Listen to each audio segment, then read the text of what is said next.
Where will Greek life be in the next 20 years? Things that make you say,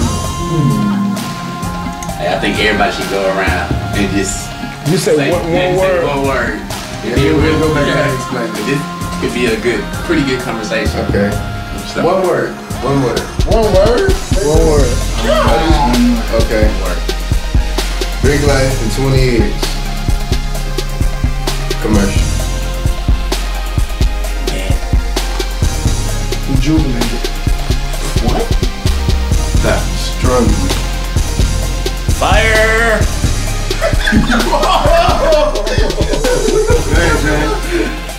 Forgotten. Wow. That's good. I'm waiting on that.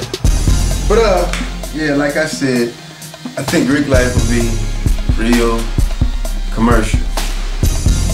Because I don't think it'd be dead. I don't think it'd be gone based upon the fact that there will always be new college freshmen coming in. The younger generation between 18 and 22 is always going to want to party, and there'll always be parties on college campuses. Now, the idea of Greek life in general will be there because, honestly, in institutions that are not HBCUs, usually the Caucasian students end up creating sororities and fraternities the year they get there. So the idea of Greeks will business and brotherhood. The reason why I say I think in majority of the places it's dead, but you gotta look at where you at. Just like, for example, not hating, you speaking fact. If you look at Savannah State University, man, Greek life is pretty much watered down as is. A lot of people are not being brought in the right way. Some people aren't even pledging. So you're losing the aspect. So you're losing history. It's not looking at some organizations, some states, it may still be alive, but right now I really just don't see how it could just be as positive as it used to be. Because think about it, in the 60s and the 70s, a lot of Greeks were heavily involved with the civil rights. And now you have to look at it today. Do you think that many young Greeks are involved with politics or involved with trying to create a better tomorrow? Or you think majority of the Greeks are about partying, drinking, trying to get the most girls? I was gonna say nothing. Yeah, you got FCC regulations. FCC regulations. Alright, I'm gonna say rejuvenated just because of the fact that Founders was gonna come back alive or something. I mean, you think about it though. I mean, we started off as an organization, Howard University, and then we evolved to what we are today. But along those, that path, we had our down times. You know, we had times when people looking like, why do you leave Greek organizations? What's the point? You know, we got society and all these professional organizations. Why do you leave a Greek organization? You know, and people got away from that. You know, but chapter started building up, people started becoming interested, and then they got back to where it started and started making progress. And even though that simple fact, when I came over in 2001, if I wouldn't have went through the process a few months long, I would have felt cheated, because that's what I saw from watching School Days in the 80s when I was a kid, you know what I'm saying? But that process brought you together, man. 6 guys I never knew a day in my life before we started the process. And by the end of that process, we were brothers, And when you have a process where you just go into a meeting and you studying for a test, that ain't giving you no brotherhood or no sisterhood.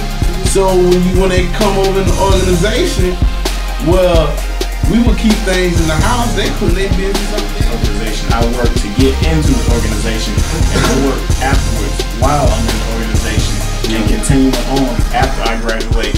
You know what I'm saying? And a lot of people, they don't understand it, and that all comes to the whole government being in people's shit. Telling niggas they can tell them their parents when they getting their ass whooped and shit. So now niggas goddamn.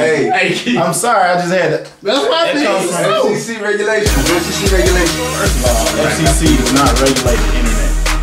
Secondly, that's where it comes from, seriously. So if people think if my mother and father can't hit me, what makes you think that this organization can do anything to me?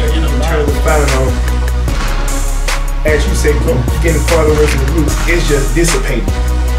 We can sit down here right now, and if I gave you 5 seconds to think about something significant that the organization has done in the past 2 years, that have got some form of national recognition. I think you put that into, you know, processes and to parties and to try to look popular, try to pull these different women, and we just forget about the whole idea of and wrap into these things that have nothing to really do with the fraternity. The more and more actual fraternity is forgotten, and the quicker that the fraternity dead, which is exactly what's going to happen 20 years from now. If we keep this path that we're on right now, it's becoming too commercialization, celebrity, lost the tradition. Forget about the tradition. You know, all that stuff ultimately is just poison. And when you get poison, what happens? I'm a member of a different organization. You know, I'm a Mason. You know, and I see things, you know, differently than y'all would see.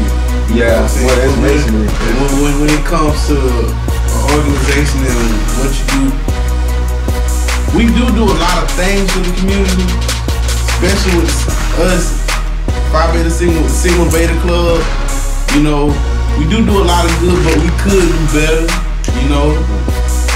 But it's all about us wanting to do that, you know, because we are the future leaders, but we know it or not, you know what I'm saying? Whether we want to realize it or not, and we gonna have to take control one day.